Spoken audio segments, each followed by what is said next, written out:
Doon university ने विदेशों के एकेडमिक इंस्टीट्यूशंस के साथ अंतर्राष्ट्रीय सहयोग स्थापित करने की शुरुआत की है। इस पहल के तहत दून यूनिवर्सिटी ने मैक्सिको में भारतीय दूतावास की मदद से मैक्सिको गवर्नमेंट की national autonomous university of Mexico के साथ सहयोग स्थापित किया है। यूएनएएम के प्रोफेसर रोनन लेगाडेक, जो एंटी कैंसर पर्पस के लिए मॉलिक्यूल और दवा के विकास के क्षेत्र में दुनिया के प्रसिद्ध शोधकर्ताओं में से एक है, 1 महीने के लिए दून विश्वविद्यालय की एकेडमिक विजिट पर है।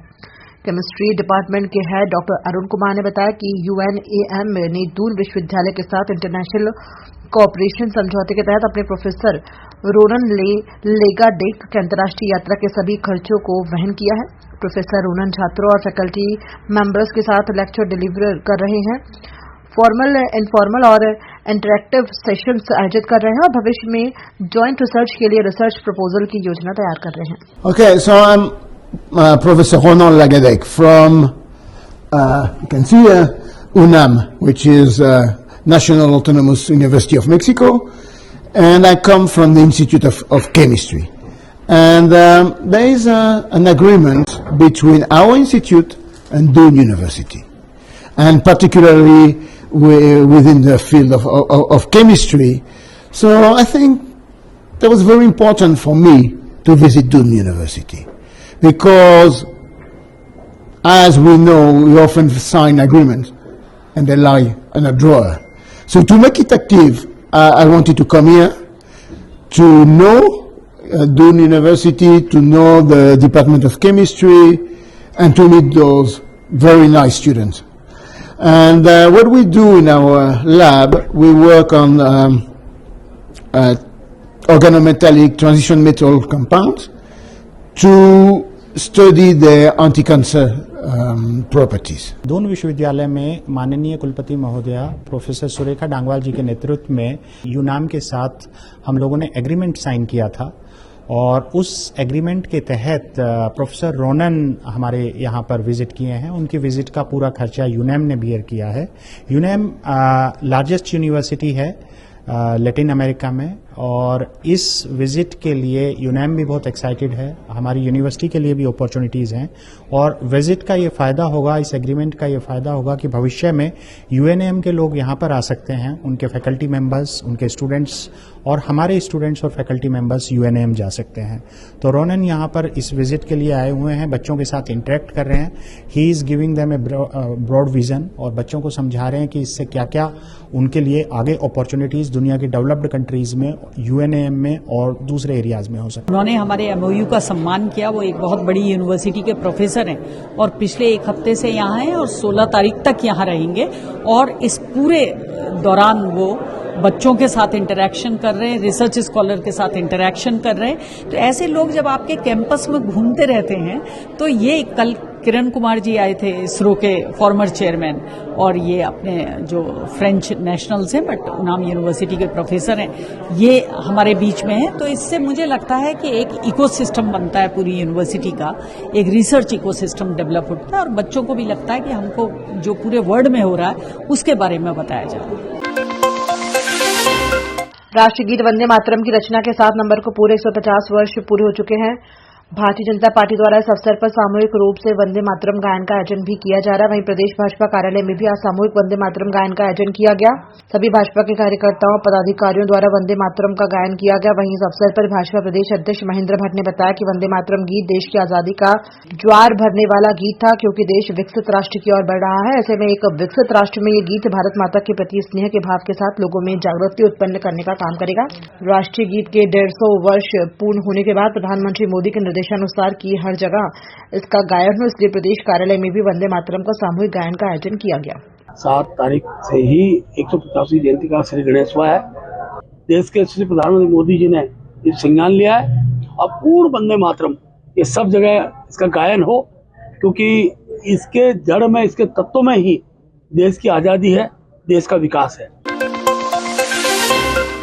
देश के सबसे प्रतिष्ठित धार्मिक स्थलों में से एक तिरुपति तिरुमला देवस्थानम टीटीडी के पवित्र लड्डू प्रसादम की शुद्धता पर एक गंभीर सवाल खड़ा हो गया है। सीबीआई की विशेष जांच टीम ने एक सनसनीखेज घोटाले का पर्दाफाश किया है, जिसमें हरिद्वार की एक फैक्ट्री ने करोड़ों रुपए का नकली घी टीटीडी को सप्लाई किया। ये घोटाला उत्तराखंड के हरिद्वार जिले के भगवानपुर में स्थित Bhole Baba organic dairy milk private limited से जुड़ा है। सीबीआई एसआईटी ने नेल्लौर कोर्ट में अपनी रिपोर्ट दाखिल करते हुए चौंकाने वाला खुलासा किया है। फैक्ट्री ने 2019 से 2024 के बीच टीटीडी को करीब 250 करोड़ मूल्य का 68 लाख किलोग्राम घी सप्लाई किया। सीबीआई रिपोर्ट के अनुसार इस डेयरी ने न तो कभी दूध खरीदा, न ही मक्खन। गिरफ्तार आरोपी अजय कुमार सुगंध ने पूछताछ में स्वीकार किया कि नकली घी तैयार करने के लिए मोनोडिग्लिसराइड्स और जैसे खतरनाक रासायनिक यौगिकों की आपूर्ति की गई है। जांच में पशु वसा और सिंथेटिक तत्वों के इस्तेमाल की भी पुष्टि हुई है, जो खाद्य सुरक्षा मानकों का गंभीर उल्लंघन है। इस मामले का एक और गंभीर पहलू ये भी है कि इस डेयरी को 2022 में ही टीटीडी द्वारा ब्लैकलिस्ट कर दिया गया था। इसके बावजूद सप्लाई जारी रही। सरोवर नगरी नैनीताल से दूर हल्द्वानी के पत्रकार दीपक अधिकारी न्यूज कवरेज के लिए अपने पत्रकार साथी के साथ गए थे, जहां बिल्डरों द्वारा नाले के पास अवैध रूप से निर्माण कार्य धड़ल्ले से किया जा रहा था। जो दीपक अधिकारी उस सच्चाई को जनता व अधिकारियों और जनप्रतिनिधियों के सामने अपने न्यूज चैनल के माध्यम से दिखाना चाहते थे, जिससे जिला प्रशासन व अन्य लोग देख सके नालियों के पास किस तरह अवैध निर्माण हो रहा है। प्रशासन से लेकर जनप्रतिनिधि तक सब मौन बने हुए हैं। इसी खबर को मौके पर जाकर कवरेज कर रहे थे कि बिल्डर अजीत चौहान, अनिल चौहान नाम के अभियुक्तों ने दीपक और उसके पत्रकार साथी पर धारदार हथियार से हमला कर दिया, जिससे वो घायल हो गया। उसको देर रात कृष्ण अस्पताल में उपचार हेतु भर्ती कर दिया गया, जिसके चलते पूरे उत्तराखंड के पत्रकारों में रोष व्याप्त है। तमाम संगठनों के प्रतिनिधि अपने माध्यम से अधिकारियों से संपर्क बनाए रखे थे, जिसके चलते आज सुबह जिला पुलिस प्रशासन समेत तमाम जनप्रतिनिधि जहां अवैध निर्माण हल्द्वानी ऊंचा पुल के पास नाले में किया जा रहा था, उस पर मुख्यमंत्री श्री धामी का बुलडोजर चलाकर तहस नहस कर डाला व अभियुक्तों को पुलिस ने हिरासत में ले लिया है। उनकी जेल के सलाखों में जाने की तैयारियां जोर शोर से चल रही हैं। घटना का संज्ञान कुमाऊं आयुक्त दीपक रावत, जिलाधिकारी Lalit Mohan royal, SSP Manjunath TC ने तुरंत लेकर कार्रवाई शुरू कर दी। इस मौके पर अपर जिलाधिकारी विवेक राय, नगर आयुक्त पारितोष वर्मा, प्राधिकरण सचिव विजय नारायण शुक्ला व तहसीलदार कुलदीप पांडे मौजूद रहे। दिल्ली में हुए ब्लास्ट को लेकर हरिद्वार पुलिस प्रशासन पूरी तरह से अलर्ट नजर आ रहा है। इसी के तहत आज मंगलौर में पुलिस चौकी से शुरू कर पूरे मंगलौर में फ्लैग मार्च निकाला। इसी बीच उन्होंने कहा कि दिल्ली ब्लास्ट को लेकर जांच पूरी तरह से जारी है। वहीं अब हर जगह पुलिस की निगाहें टिकी हुई हैं और पुलिस प्रशासन पूरी तरह से अलर्ट मोड में है। इसी के चलते आज मंगलौर सीओ विवेक कुमार के नेतृत्व में नगर भर में फ्लैग मार्च निकालकर मंगलौर के लोगों को शांति का संदेश दिया गया। आपने अभी देखा था कि सभी ने पीएससी हमारे बाकी जो थाने की फोर्स संगठन ने फ्लैग मार्च अभी निकाला है कानून व्यवस्था के अंतर्गत और लोगों को अपील करने के लिए कि आपस में जो सौहार्द बनाए रखें और एक मैसेज देने के लिए आज हमने फ्लैग मार्च निकाला। लगातार जैसे कि बॉर्डर पे हमारी 24 घंटे लगातार चेकिंग जो है इस मामले में चल रही है। राशन बॉर्डर पे चेकिंग होती है और लगातार जैसे बैंक है, प्रतिष्ठान है और रैंडम जो चेकिंग है हमारे द्वारा लगातार की जाती है।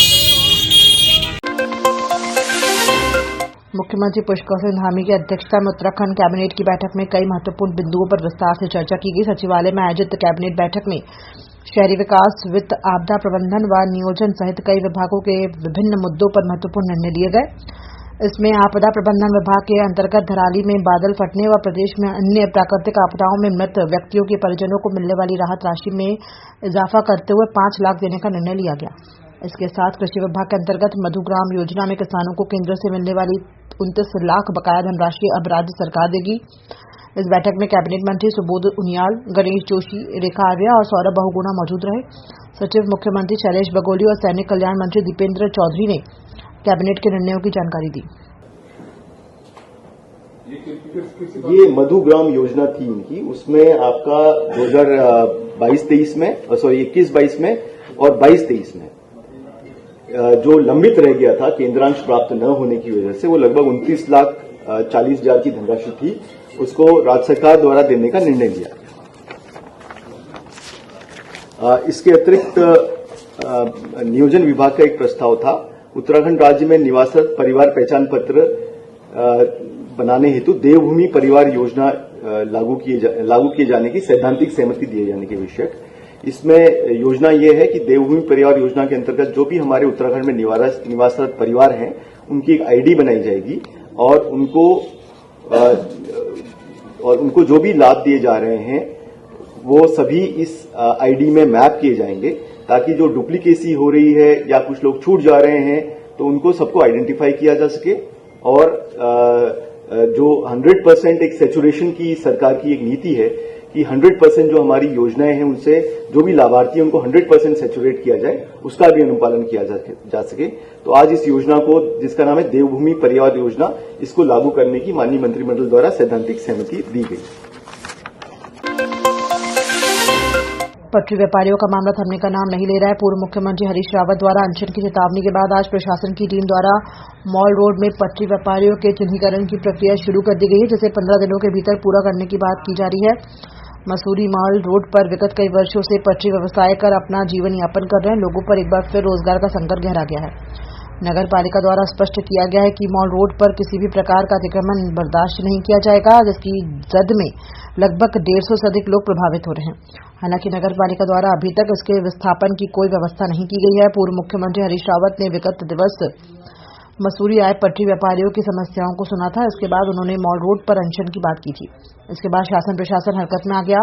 उप जिलाधिकारी राहुल आनंद ने बताया कि टीवीसी कमेटी का गठन किया गया है और पात्र लोगों का चिन्हीकरण किया जा रहा है। जो